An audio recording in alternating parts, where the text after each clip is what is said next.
All right, everybody, welcome into the P2W Fantasy Football Network here on the YouTube channel. My name is Colin McTamany, and I've started a series here where I'm interviewing beat writers, reporters, hopefully some players from around the league, trying to get some insight from all 32 teams as we approach the 2023 season. And what better way to do so than to dive right into all of this offseason drama, news, excitement. And today I'm joined by John Hendrix of the Saints. John, why don't you go ahead and introduce yourself? Tell people where you're from, how long you've been there, and a little bit about yourself. Yeah, thanks for having me. Appreciate it. So John Hendrix, I'm with Saints News Network for Sports Illustrated, and I also do some video work for Boot Crew Media. I've covered this team for over a decade, and yeah, I've been in South Louisiana. Geez, I'm dating myself. Don't let the genes fool you. I'm actually older than I look, but since '92.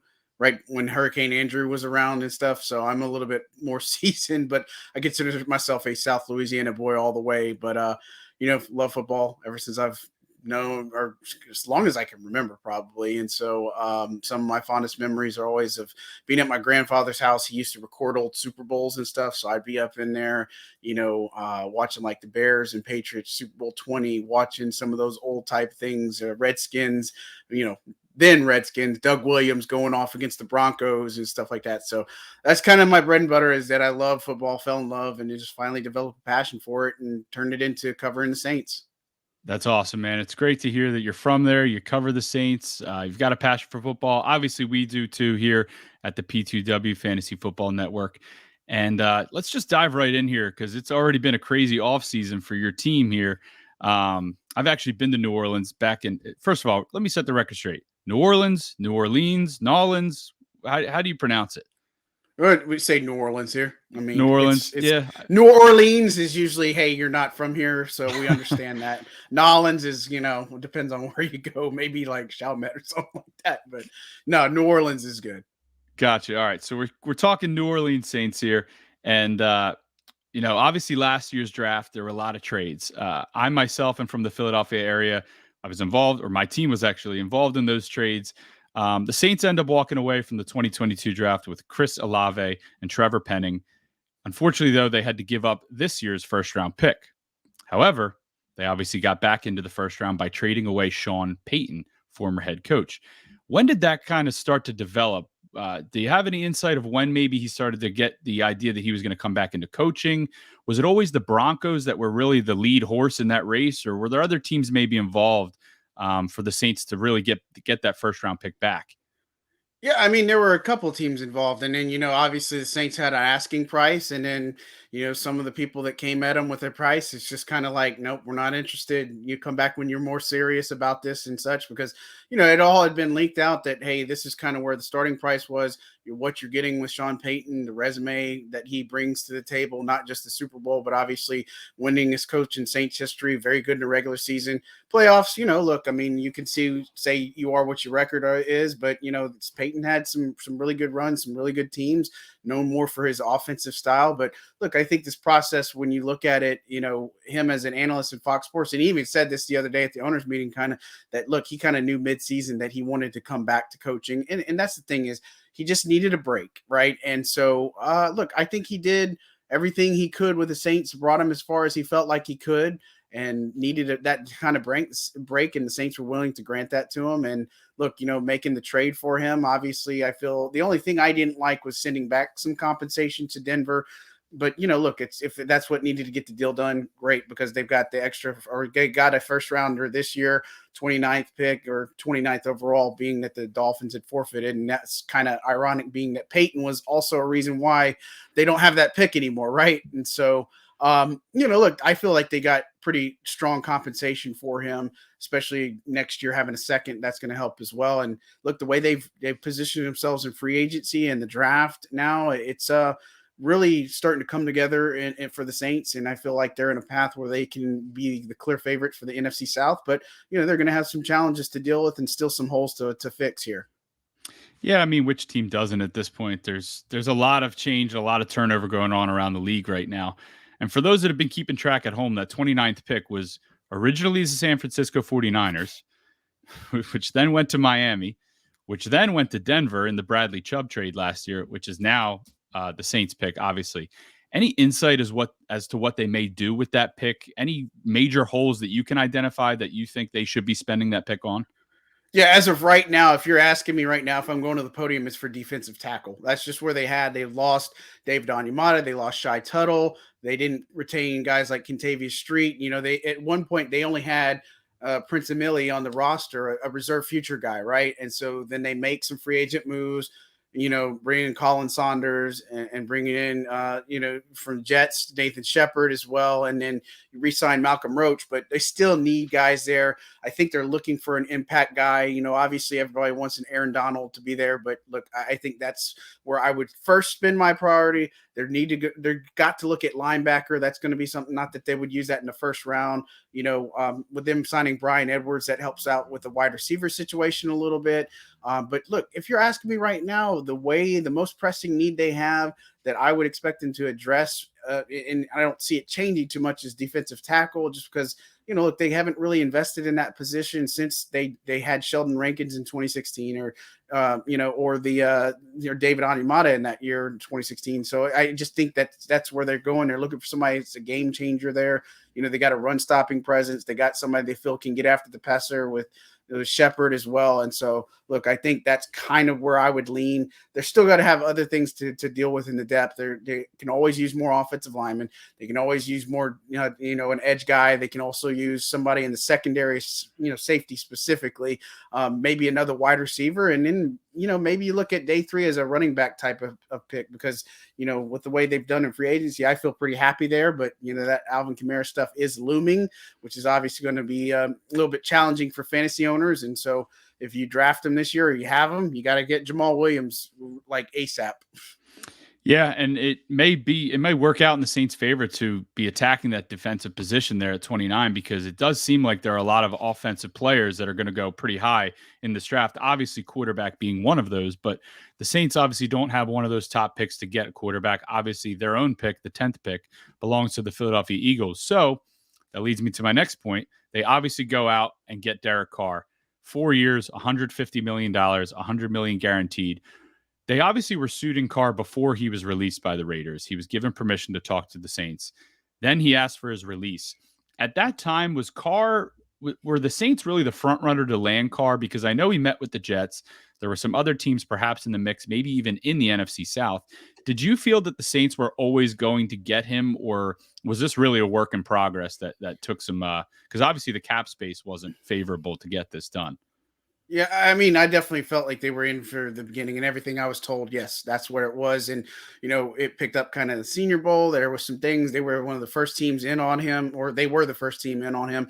And look, they had some compensation in place for it, but, obviously Carr had some veto power in that because of the no trade clause. And so really for him, as he explained it, is that he's never been a free agent, wanted to see what kind of things were offered, but New Orleans made the impression on him. And obviously familiarity with Dennis Allen was big, but he talked to the veterans. He leaned upon Drew Brees. He talked to Peyton Manning and Archie Manning. So, I mean, he really did his homework here. And so, look, it was one of those that, look, I know that, the Jets, as far as where they were going in that, like, it was a good visit, but I don't think they understood what Derek Carr was, like the Saints did, trying to wine and dine and make it a perfect type of dog and pony show. Whereas the Saints were kind of, hey, let's be a little more laid back. They know Derek. And obviously the visit kind of reflected that, and is there for a couple of days. And look, Miss Gail Benson, the team owner, had a lot in this too. So it's like everybody had a hand in recruiting Derek Carr. And then, Carr's wife was relieved, obviously, that they chose New Orleans because they have kids and a whole mess of them, 4 of them actually. And so, look, it was I think they were the best team to be best suited in for this position, at first. And Carr's coming in here in a situation where, look, he's expected to produce, and he's going to produce, and he doesn't have to come in and take over. That's not his intention or agenda. He's wanting to lean on these guys that have been here, established leaders, and really just kind of bring his flavor. And look, when he was with the Raiders, he never had anything above a top 20 defense. New Orleans can offer a strong defense, at least a top half of the league at worst case. So, look, I think he made the right choice. Obviously, in hindsight, it's going to be 2020, but getting guys like Michael Thomas back, working with Chris Olave, we talked about earlier, Rashid Shaheed is going to be up there, getting Brian Edwards in the mix. Now you got Jamal Williams. Offensive line's pretty good. sky's kind of the limit for New Orleans, and I wouldn't tell you they're going to go 13-4 next year or 14-3. I think they're the favorites to win the NFC South, and I also feel like they are in a strong position to at least make a wild card. Yeah, I think the NFC as a whole is just better off with Derek Carr in it because as of now, the landscape in the NFC quarterbacks is not very good. He's actually better off getting out of the AFC. So I would have to agree with you. Recording this obviously March 29th, he is the best quarterback in the NFC South as it stands, and probably will be by week 1. So that really works out in his favor. You obviously mentioned all these offensive playmakers, so let's get right into it for fantasy football purposes, and let's just get Michael Thomas out of the way. Obviously, last year he started off very hot. Started to look really good, looked like his old self. He was the wide receiver 1 in fantasy football in 2019. Obviously had a ton of receptions, 149 receptions, 1,725 yards, 9 touchdowns. Since then, though, only 10 games played, 56 receptions, 609 yards, 3 touchdowns. Didn't even play in 2021. Can we expect a now 30-year-old Michael Thomas to maybe not get back to wide receiver 1 overall production in fantasy football, but at least hopefully play more than 10 games this season? Or is that toe really that big of an issue? I mean, it has been an issue, and Dennis Allen said the other day at the owners' meeting that he's still not 100%, but he's going to be expected to be ready to go by the start of the regular season. And so, look, they're going to be cautious with him. And the thing is, look, people asked me last year because we reported plenty about him blowing it up in training camp. I mean, he looked amazing.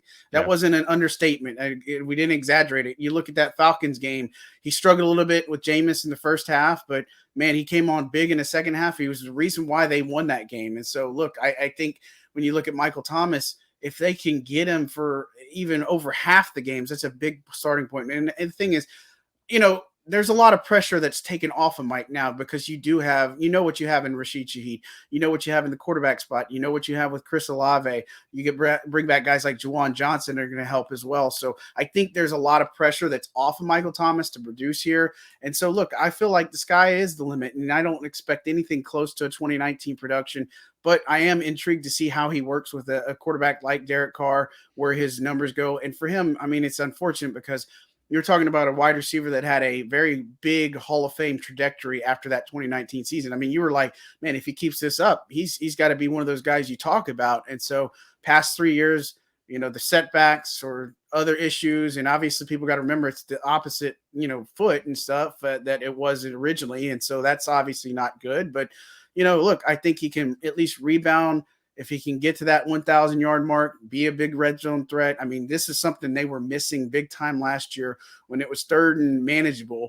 They didn't have somebody to move the sticks, and they didn't have Michael Thomas. And so somebody that couldn't make those contested catches. And so I think you get him in, at least play 60, 70% of the snaps this year. I count that as a big win. Even if you have him in half, I think that's a huge win for the Saints. But again, we'll see how it plays out. Just him being on the field, building upon each week is going to be huge for him. And so, look, Mikey's a competitor. I know he wants to be here. Obviously, restructured his deal. Him being involved with Derek Carr and the recruitment there, that was huge as well. And so, he's excited to get to work with him. And the Saints, they're just going to make sure they take their time because they can't guard Mike. They need that number 1 guy there. Yeah, you referenced there can't guard Mike, obviously his Twitter handle. And if you go on Mike Thomas's Twitter at can't guard Mike, as soon as they signed Derek Carr, he tweeted out, "Thank you, Jesus." So obviously pretty happy. Probably the best quarterback since Drew Brees that's been here. So yeah, again, probably not going to get that wide receiver 1 production that we expect, but maybe wide receiver 2 for fantasy football. I think he's going to haul in a ton of catches, like you said, if he's playing that 70% snap, because there is a deep threat in Chris Olave now presented there. And Derek Carr was very, very good at deep ball last year in 2022. Obviously, Devontae Adams was a big reason for that. Wide receiver 4 overall in fantasy football. So Chris Olave coming into year 2, arguably the best rookie wide receiver of the class. I would have to say so, at least, because you look at last year, 72 receptions, 1,042 yards, 4 touchdowns, but he only played in 15 games. He had 61 less yards and 11 less receptions than Garrett Wilson, who led in all those categories, same amount of touchdowns. So, you look at this upgrade that Chris Olave is getting. Could we see a major, major breakout for Chris Olave in 2023 with Derek Carr under center? Yeah, I think you can. And the thing is, you mentioned the deep threat. I think he's got to be one of the best route runners that I've seen in a long time. And it's not just a bias, but that's where he is. He just looks so smooth in what he does. And so really his route tree is pretty stellar. And so I think that's really, obviously if you're playing fantasy football, if you go all in on the Saints, it's going to be tough because I think the real big sure things is Derek Carr, quarterback, right? I think he's hovering in that QB1 territory, but Chris Olave, he's going to be interesting, wide receiver 2, maybe wide receiver 1 for you, depending on your situations, right? And depending on what happens with Michael Thomas, you got to look at guys like Rashid Shaheed or Juwan Johnson that might cut into their touches. You also got to look at guys like Alvin Kamara and Jamal Williams getting more involved too, especially. And so I think that's something to obviously pay attention to if you're a fantasy owner and are considering Chris Olave. But look, I think that you look at his last year, he's still got room to improve. He knows that. He's not going to deny that. He's going to be the first to say that. But man, it was a great first year to get out of somebody like him and Trevor Penning. I feel like, even though Penning missed some time with injuries and had another injury in the last game of the season. And so, but I feel like with Chris Olave, again, he's somebody that you needed a big conversion, a big play, something to happen. Chris Olave always gave you that threat. And for a while, I think, rightfully so, Garrett Wilson being considered kind of the top guy. I don't want to say recency bias, but he had a better stretch down the back half of the year than Olave did, had some injury concerns, some other things that happened. But look, I think Olave's in for a really big season. And so I think if you look at somebody, obviously if you play Dynasty, he's got to be somebody that you have on that roster and prioritize over somebody like Michael Thomas. Shaheed's a big sneaky guy that I think you should look at if you're in Dynasty. And then ultimately, if you're drafting and again, wide receiver 2 with wide receiver 1 potential here, and just biggest thing is don't overdraft them and just be careful because somebody is going to overdraft them. I think that's going to be the tendency, but it's going to be one of those boomer bust risk reward type things with Olave, but he's going to be in for a really killer year. Yeah, obviously, I'm only mentioning him and Garrett Wilson. That class was stacked, but Yeah. Chris Olave averaged 69.5 yards per game, the most of all rookie wide receivers. Obviously, Garrett Wilson himself should be getting a quarterback upgrade in Aaron Rodgers, but again, Derek Carr we know is in New Orleans. Aaron Rodgers is yet to be seen to join the Jets. You mentioned Rashid Shaheed. We obviously have Brian Edwards there, Traquan Smith. You think Rashid can't talk right now. Tongue twister. Rashid Shaheed. Yeah, I get Rashid Shaheed. You think he is the other Saints wide receiver if you're going to draft any of them for depth to add to your fantasy football roster this year?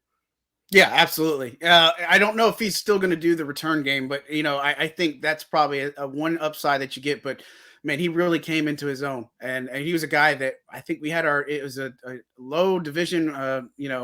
They had picked up Deontay Hardy or Devontae Harris at the old time with Assumption College, but they did pick up this guy from Weber State. And look, I had kind of an intrigue on him when he came out of college. He was somebody to watch. Didn't play a lot because he was rehabbing from an ACL injury. Saw glimpses of him, but it's just one of those that I felt like, and I told people, I'm like, I just want to see him because I think he could be something special. And so lo and behold, takes some time. And, again, he's got some things to work on just like everybody else does. But, man, he showed some real promise. And I think he can be an even bigger threat vertically to stretch defenses out. I mean, you just look at some of his touches and some of his plays last year.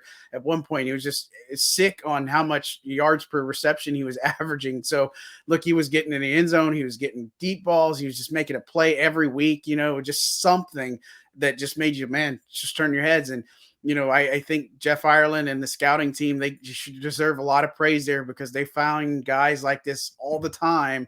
And when they get their moment, it's one of those, it's like, just pat yourself on the back because you just did it again. And so I think Shaheed is a guy that you have to, because Traquan Smith, look, I tell you, I don't want to say roster bubble, but somebody that you could consider that might be there, that might potentially not make it. Cause I think other people are going to challenge for him.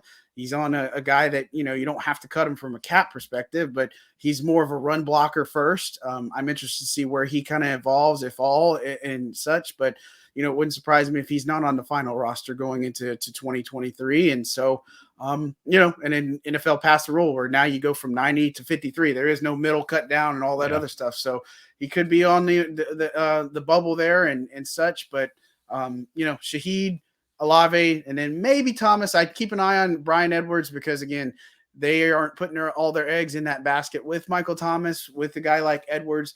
somebody that maybe a late draft ad or potentially a priority pickup in after the draft.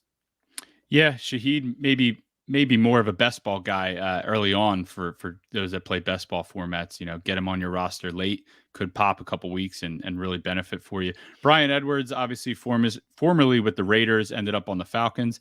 He even was in the Chiefs organization for a hot second there last year, but at one point, John Gruden said he looked like the next Terrell Owens. So yet to be seen. Really, really big receiver.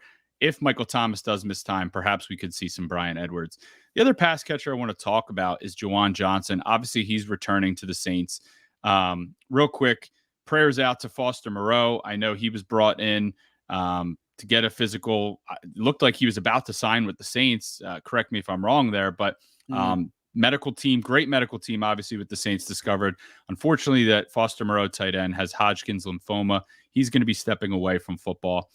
So obviously, we're hoping the best for him. Hopefully he can return soon. Only 26 years old, but obviously health and other things are bigger than football. But that does leave Juwan Johnson and Adam Troutman here in the tight end room. Do you really think Juwan Johnson could elevate even further with Derek Carr? Obviously, we've seen Derek Carr have a lot of success with Foster Moreau himself, but with obviously Darren Waller with the Las Vegas Oakland Raiders. Do we expect Juwan Johnson to put up those kind of numbers, or do you think he'll find a middle ground between maybe last year's production and some of those numbers? Yeah, I think it's probably staying in the middle ground. I think he can get you some touchdowns for sure. I don't know if you're going to say he gets a ton of yards or anything like that, but look, I think he was huge and very comfortable with Andy Dalton. I think he was cooking with Jameis Winston for a while. I think he had a really tremendous season, and I think the Saints got a great deal and what they re-signed him for and not letting him hit the market. You asked about the draft earlier. Defensive tackle, one of the areas I think if he can last, that would be a sneaky pick for me as a tight end Dalton Kincaid. I think he'd be somebody that could provide some real upside for this offense. Could be somebody they take at that 29 because look, they got 29 and 40, so you probably could get your DT at 40 if you wanted, but just depends. But look, I'll say this about Juwan Johnson is he puts in work every week, hard work, stays after practice, works with his quarterbacks. He is a guy that you think about it, he's an undrafted guy. Put in, he's wide receiver at first, and they convert him to tight end. He kind of does a lot of things and shifting with his body weight and he's kind of his composition and such. But man, he's a guy that can really make a big difference in this offense. And so, look, I think the red zone production is one of the areas where the Saints have really got to get much better at this year. I think when you talk about Derek Carr, and for those who are kind of on the fence about Derek Carr, is he's coming in here too in New Orleans. He's got a great marriage forming with Pete Carmichael, their offensive coordinator. Obviously, last year there were limitations with Andy Dalton. Jameis Winston was hurt, but Carr is somebody that's going to come in and take hold of this offense and run the things how they should be, kind of similar to what Drew Brees was able to do with them and his things with the line checks at the checks at the line of scrimmage, just different calling plays, whatever the case may be. Carr's really going to be in that to find the mismatches. And I think Juwan Johnson is a guy, when you look at it, if I'm on the field and let's say you run a package with Alvin Kamara, Jamal Williams, Juwan Johnson, Thomas, Olave, and Shaheed, that is tough to defend. And so somebody like Johnson, I think, is going to get a lot of looks. Now, again, that's in a perfect world, perfect protection, whatever the case may be, independent on what defense you face. But I think Johnson could be a guy that sneaky later ad, again, I'd caution you because Troutman is a guy I wouldn't draft. And he's more of the run blocking guy. He does a lot of everything, the dirty work. But, if you're going to draft the Saints tight end, Juwan Johnson is the guy right now. I think he's going to get you big red zone production, but I don't think he's going to get you a ton of yards. Don't think George Kittle or Travis Kelce, not even close into that conversation, respectfully. But, look, I think he can get some solid looks for you, and it's a boomer bust type thing, touchdown production every year. But you mentioned Darren Waller, Foster Moreau. I think he can be in that category. Interesting. Yeah. I mean, another best ball pick, maybe, if you're looking for, touchdown hunting. But there are obviously a lot of playmakers on the Saints team. Derek Carr himself hasn't had a ton of fantasy production over his career. 9 seasons, only 8 of them he's finished quarterback 18 or worse because he really doesn't add much with his legs. Well, that might bode well for running back Alvin Kamara with dump offs because Derek Carr is not one to, run out of the pocket and take off. So obviously, the Alvin Kamara situation is what it is. We're still waiting to hear on some sort of possible suspension from what seems like forever ago, that Pro Bowl incident that happened out, I believe, in Las Vegas at a nightclub. Um, I'm not expecting you to, give your take on what's going to happen there with Alvin Kamara, but if he does play, do you expect Alvin Kamara to perhaps finish in that running back one territory again? Could this be a year that maybe people could steal him in fantasy drafts because of that looming suspension? And perhaps, you have a guy like Derek Carr that's just going to dump it off, similarly to how Drew Brees did a couple years ago. Yeah, I think it's tough to project sometimes. I think he has that upside. But the thing is, with his case, it's going to run into training camp because July 31st is the next trial date. So the Saints are expecting some type of discipline because the thing is, the legal process has to play out, then the NFL discipline. And even if he doesn't get convicted or anything like that, the NFL's personal conduct policy could suspend him still for 6 games. But that being said, he's still going to play in 2023. So even if he's out 6 games, that leaves 11 games. So if he's out the first 6 of the season, that's a great one to send depending on when your playoff format is. He might be somebody that you take a later flyer on, but still try to prioritize, try to stash him, because when it comes to fantasy playoffs, man, I tell you, you're probably going to get somebody is going to be able to get Alvin Kamara somewhere in the draft, and he's going to make them win their fantasy championship because of where he's at if that suspension does take place. Now, I think Kamara's on the rebound because, look, he didn't have a good 1-2 punch, and that's the thing that's been missing. The best production is when him and Mark Ingram first started in 2017, and then Latavius Murray and him were one of the best 1-2 punches too. That was 2020, I believe, and so that's what they've been missing. Like, they've tried, guys like David Johnson in the mix. They've tried guys like, Tony Jones Jr. They've just tried Mark Ingram another time. Bringing back Ingram, yeah. It just hasn't worked out. And so I think with Jamal Williams, look, he's super excited. And so I think Williams is a huge handcuff. Obviously, you're worried about goal line plunges. We haven't even talked about Taysom Hill potentially being in that mix too. But, I think it's a tough way to look. Kamara is obviously the one you draft. Williams is somebody that I think you should bring as a handcuff for sure because of that suspension that's looming. But, Williams is obviously out to prove. He was a touchdown machine last year, but he says he can do it all, and he can do more than just do short yardage, and he's out to prove those guys that say that wrong. And so I think he can do some really good things in this offense. But look, with Kamara, I think there is a tremendous amount of upside for this season. And again, it's just one of those that where do you place him from a draft perspective? I think his ADP is going to go down a good bit because of the looming suspension. Other options are going to be a little bit more appealing, but if you can get him in the middle of rounds, I don't think even as a flex option at first, that would be something to consider. But, look, I think he's in for a really strong season. Alvin has quietly been one of the guys that steps up in the locker room. This is something that they want to put past him. And look, he hasn't been the player he has been, for the past couple of years. He's got a lot to prove for the season. Yeah, I think with, you referenced earlier, Michael Thomas tweeting out that he's happy that Derek Carr is here. I think Derek Carr brings a little bit of a beacon of hope for this team, to kind of get back on track and perhaps win the NFC South. And I know Alvin Kamara has already made it vocal too, that he wants to be a Saint for life. So I'm sure he's just as bought in, even though the suspension is looming. He still wants to be here and wants to be a big part of this team. Jamal Williams, obviously, like you said, goal line possibilities, touchdowns. A ton of 1-yard touchdowns last year.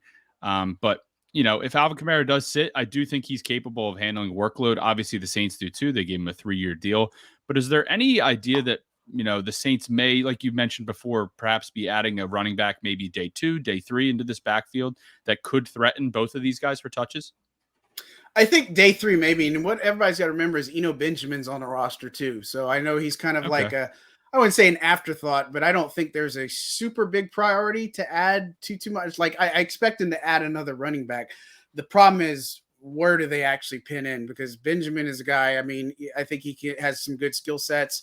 He tore up the Saints when they played him in Arizona. I think he has the potential being in this system. And again, is going to help him out getting a better option, a more stable option at quarterback. I think the Saints have the best combo and they have the best insurance policy in Jameis Winston. But look, I think when you look at it, it wouldn't surprise me. Day 3, maybe they get some running back. At worst case, they're going to bring in somebody in the undrafted process. I mean, they have other reserve future guys like Derek Gore on the roster, other ones out there that, you know, may try to threaten, but it depends on the final roster and how it's shaped. As of right now, Benjamin would be the guy I keep an eye on, but ultimately, I don't know how many touches you would expect him to take from, you know, Jamal Williams and Alvin Kamara at the moment. But if Kamara gets suspended, then I think Benjamin goes up a good bit. And then, you know, the Saints in the draft plan, you know, where do you look at? And what I'll say also on that is with Taysom Hill, you know, they feel the Saints, that is, feel like they have a much better idea on how to deploy him this year. And so I think you're going to see a little bit better usage from Taysom, you know, which is something to keep an eye on as well in your drafts. That, you know, Taysom's a boom or a bust sometimes. Oh, don't I know? When he's when he booms, your team is like, what? And wherever they put him as far as his position goes, obviously is another thing to pay attention to. But I think that's the other thing, is to encourage fantasy owners that Hill might be a little bit more active in some of that. He was very active last year. It's just one of those things. But, you know, I could see him taking a running back on day 3, probably. But, you know, ultimately, are they going to play that big of a factor in taking touches? Probably not, with Taysom Hill being in that equation. Yeah, perhaps maybe where they take a running back and who that running back is could give us an indication of how they feel about the Alvin Kamara suspension looming.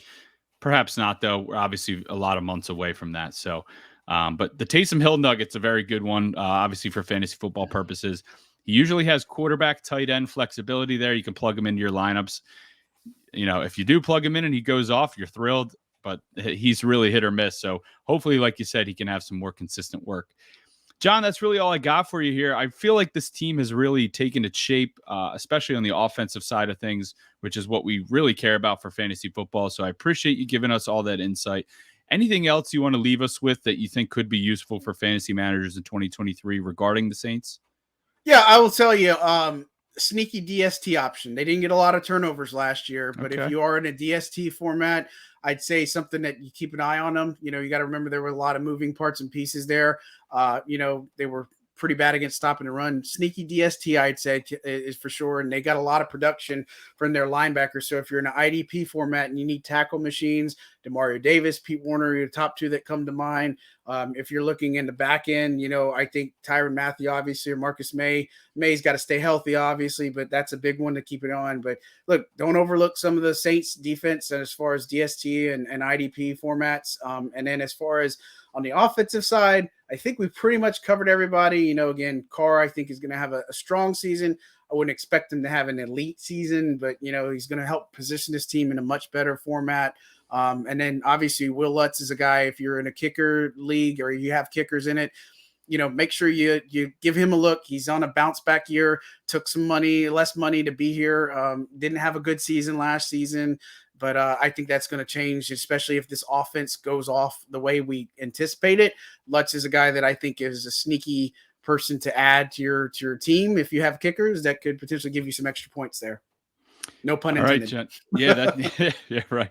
Well, yeah, I'm looking forward to the draft, looking to see what they do with that 29th pick. John, thank you so much for joining us today. I'm going to let you go, but good luck to yourself and the Saints this season. The NFC is better when the Saints are better, so I'm looking forward to them, you know, hopefully bouncing back this year, and, you know, all eyes on them perhaps taking down the NFC South. So thanks for joining us here, and thanks for joining us on the Play to Win Fantasy Network. Thanks for having me. Appreciate you, man. All right, man. Take it easy.